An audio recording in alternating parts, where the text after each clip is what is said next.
बिस्मिल्लाहिर्रहमानिर्रहीम। Programme face to face के साथ मैं हूं आपका मेज़बान आसिम अमीन और आज हमारे साथ स्टूडियो में मौजूद हैं सीनियर सहाफ़ी तज्ज़ियाकार साजिद सब्ज़वारी साहब और दूसरे हमारे मेहमान सीनियर डॉक्टर शाहिद मुनव्वर खान। अस्सलाम वालेकुम सर। अस्सलाम वालेकुम जी। सर, आज हम आपको वेलकम कहते हैं अपने स्टूडियो में और दूसरा हम आपसे ये जानना चाहते हैं ये कोरोना के मामले में जिसने 101 मुल्क में तबाही मचा दी, इसके बारे में आप हमारे नाज़रीन को क्या कहना चाहेंगे?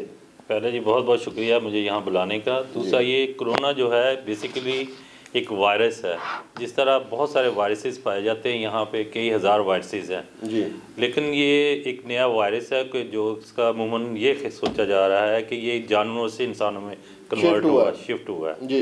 और दूसरा ये है कि बेसिकली ये इस तेज़ी से फैल रहा है कि इसका अभी तक साइंसदान इस पे पहुँच नहीं सके। सर, जो मुल्क चांद पे चले गए और बहुत बड़े बड़े काम कर दिए, उनसे क्या कोरोना का इलाज कैसे नामुमकिन हो गया आज? बेसिकली ये अचानक सडनली जो है ना ये चाइना में शुरू हुआ है। एक्चुअली ये इसके जो है ना प्रॉपरली इसको जो है ना वो इसका कर नहीं सके, इसका इलाज दरियाफ्त नहीं कर सके अभी तक। और ये अमूमन जो है ना जो बच्चों में और बुज़ुर्गों में ज़्यादा ओल्ड एज के लोग हैं उनमें पाया जा रहा है जिनकी क़ुव्वत मदाफ़त बहुत कम होती है जी। और इस तेज़ी से फैल रहा है, इतनी तेज़ी से अफेक्ट कर रहा है कि अभी तक ये लोग जो है ना उसको इलाज दरियाफ़्त नहीं कर सके, प्रॉपर इलाज नहीं उसका दरियाफ़्त कर सके अभी तक। साहिद साहब, आपकी तरफ आऊँगा। 4000 से ज़्यादा लोग पूरी दुनिया में इस टाइम। आपने बिल्कुल दुरुस्त कहा। ये तो बताया जा रहा है कि 4000 लोग मर गए, लेकिन ये नहीं बताया जा रहा कि लोग रिकवर कितने हो गए हैं। सबसे ज़्यादा जो चाइना जो है मुतासर हुआ है कोरोना वायरस से, नोवेल कोरोना से, और उसके बाद जो सबसे ज़्यादा जिस मुल्क में ये शिकायत आ रही है वो मुल्क जो है वो जनूबी कोरिया है।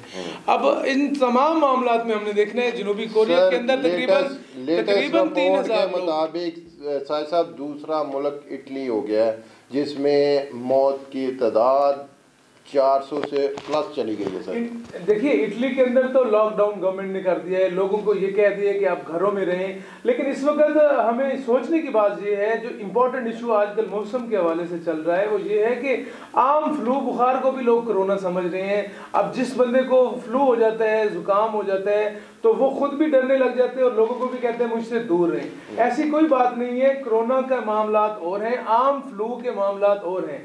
आलमी इदारे सेहत ने भी इसके ऊपर रिपोर्ट किया है कि हर साल तकरीबन इस मौसम के अंदर 20 से 30 हज़ार लोगों को जो है फ्लू का शिकार जो है वो एक मुल्क के अंदर लोग होते हैं। लेकिन इससे डरने की ज़रूरत नहीं है। रिकवरी की रेशो जो है वो बड़ी अच्छी जा रही है।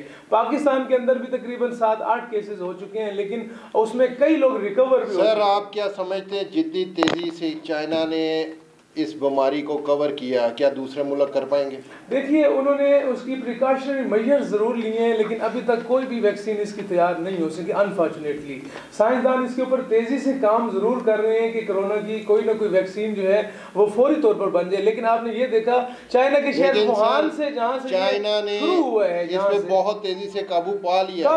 वुहान से वहाँ पेशेंट की तादाद कम हो गई है। उनके शहर से जहाँ से शुरू हुआ है वहाँ अब इसकी रिपोर्ट जो है कम हो रही है। अब वो मुतासरा मरीजों की तादाद जो रिपोर्टिंग हो रही है वो तदरीज जो है वो कम हो रही है और लोग जो हैं उसमें जल्दी रिकवर हो रहे हैं। मेरा नहीं ख्याल कि कोरोना से कोई डरने की बात है। लोगों ने इसको हवा भी बना लिया, लतीफ़े भी सामने आ रहे हैं। आपने देखा तंजानिया के प्रेसिडेंट जब हिज़्ब इख्तिलाफ के लीडर से मिले हैं तो उसे हाथ नहीं मिलाया, उन्होंने पाँव के साथ जो है उन्होंने दोनों पाँव मिलाए हैं। और इसी तरह से ईरान के अंदर भी हमने देखा कि ईरान में भी इस तरह के लताइफ सामने आ रहे हैं। मेरा नहीं ख्याल कि जो है इससे डरना चाहिए। अब लंदन के अंदर आप ट्रेन में अगर बैठे तो वहाँ आप छींक मारते हैं तो सारा ट्रेन का वो जो खाली हो जाता है, लोग चले जाते हैं। ऐसी कोई बात नहीं है कि हर आदमी कोई फ्लू नहीं है, हर फ्लू कोरोना नहीं है। और जो कोरोना है उसमें भी 2% जो है अमवात की रेशो है मरने की, बाकी लोग रिकवर हो रहे हैं। मेरे ख्याल में हमें डरना नहीं है, इससे लड़ना है। और मैं एक बात बताऊँ आपको, कोरोना से बचाव की वाहिद जो है तरीका है ना वो सिर्फ एहतियाती तदाबीर है। आप अपने हाथ। डॉक्टर साहब, लोगों का एक ये भी कहना है कि क्या सर्द मौसम की वजह से इसका कोरोना वायरस का फैलाव जो है वो बड़ी तेज़ी से बढ़ रहा है, इसकी क्या वजह है सर? जी, बेसिकली ये इन्वेस्टिगेट हुआ है कि ये जो हॉट वेदर में सर्वाइव नहीं कर सकता। ये ऐसा जर्म है जो कि 26-27 डिग्री पे इसकी ये डेथ हो जाती है, ख़त्म हो जाता है। तो तो इसलिए कोल्ड वेदर में इसका जो सर्वाइवल रेट ज़्यादा है, जस्ट लाइक इन्फ्लुएंजा। जिस तरह आपका इन्फ्लुएंजा या नज़ला ज़ुकाम है, उस तरह ये वायरस भी उसी तरह का है, और इसी तरह सर्द मौसम में ये ज़्यादा तेज़ी से फैलता है।